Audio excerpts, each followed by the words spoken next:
रीता हाल ही में चड्डा परिवार की बहू बनी थी, लेकिन उसकी अपनी सास नम्रता से रत्ती भर भी नहीं बनती थी। भोर होते ही दोनों सास बहू की तू तू मैं शुरू हो जाती थी। सारा मोहल्ला उनकी चर्चा करता था। एक दिन, कैसी है नम्रता?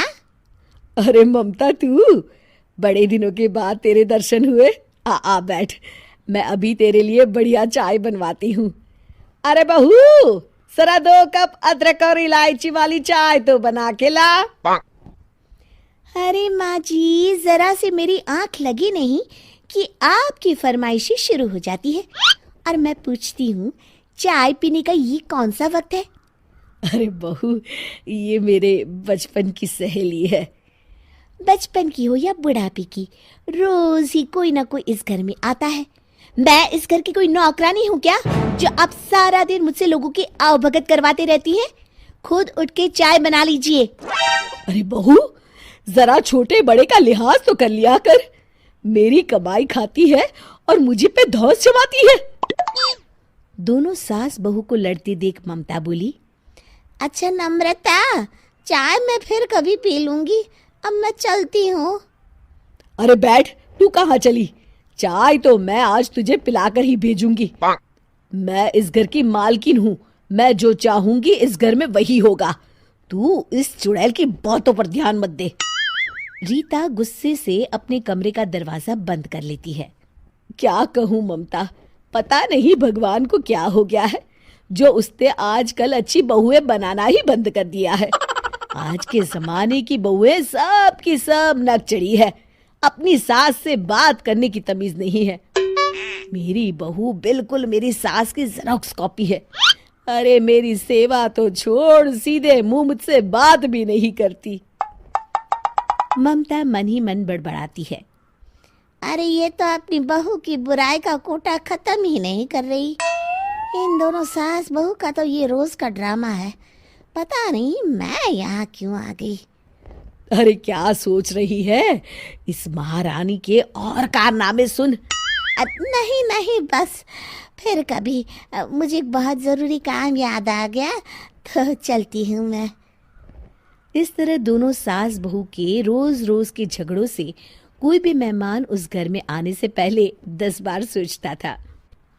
एक दिन चड्डा परिवार किसी रिश्तेदार की शादी में जाने की तैयारी कर रहा होता है। आप दोनों तैयार होने में कितना समय लगाती हो? अरे नरेश, मेरा क्या है, बस मेरी साड़ी प्रेस होते ही मैं तैयार हो जाऊंगी। लेकिन माँ जी को पता होना चाहिए कि किसी के घर पे वक्त पे पहुंचना होता है। लेकिन जब तक वो अपना मेकअप करेंगी तब तक तो शादी ही खत्म हो जाएगी। अपने कमरे में तैयार हो रही नम्रता अपनी बहू की ताने सुन लेती है। दूसरी तरफ रीता गरम प्रेस साड़ी के पास छोड़कर अपने कमरे में चली जाती है। आजकल इसकी जबान जरूरत से ज्यादा चलने लगी है। तभी नम्रता की नजर रीता की साड़ी पर पड़ती है। वो इधर उधर देखती है। हाँ, ये सही मौका है इस नकचड़ी को सबक सिखाने का। अपने आप को कैटरीना कैफ समझती है। नम्रता गरम प्रेस रीता की साड़ी पर रख देती है और वहां से चली जाती है। थोड़ी देर के बाद साड़ी जल जाती है। अपनी साड़ी की ये हालत देख रीता की आंखें फटी की फटी रह जाती है। हे भगवान, क्या मेरी इतनी महंगी साड़ी जल गई?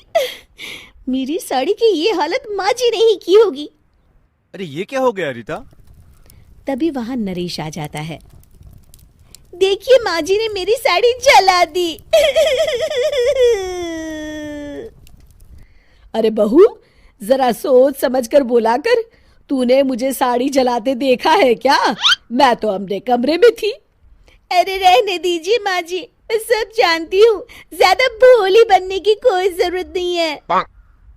अरे जो हो गया उस बात पर बहस करके क्या फायदा? तुम दूसरी साड़ी पहन लो, हमें शादी में पहुंचना है, देर हो रही है। मुझे नहीं जाना कहीं शादी वादी में, आप लोग जाइए। अरे नरेश, छोड़ ना इसे। इसका तो हर वक्त किसी न किसी बात को लेकर रोना लगा रहता है। इसे नहीं जाना तो ना जाए, हम लोग चलते हैं। इस तरह घर के सभी लोग शादी में चले जाते हैं।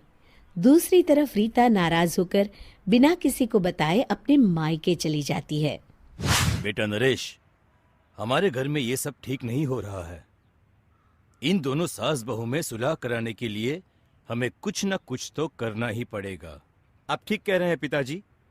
अब चिंता मत करिए, इन दोनों को मिलाने के लिए मेरे पास एक बहुत बढ़िया आइडिया है। 2 दिन के बाद रीता अपने मायके में बैठी टीवी देख रही होती है कि तभी दरवाजे पर एक आदमी आता है। नमस्ते मैडम, मैं अमेज़न से आया हूँ। रीटा चड्ढा घर पर हैं?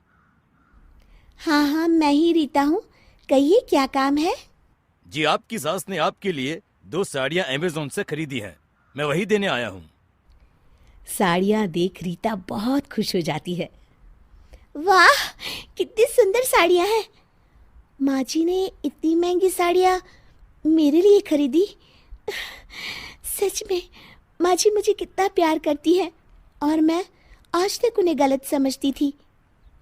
दूसरी तरफ अमेज़न का आदमी नम्रता को एक साड़ी और एक मेकअप किट ये कहकर दे जाता है कि उनकी बहू ने उनके लिए भेजी है। हे भगवान, मेरी बहू मुझसे कितना प्यार करती है और मैं हमेशा उससे लड़ती झगड़ती रहती थी। मुझे माफ कर दे बहू।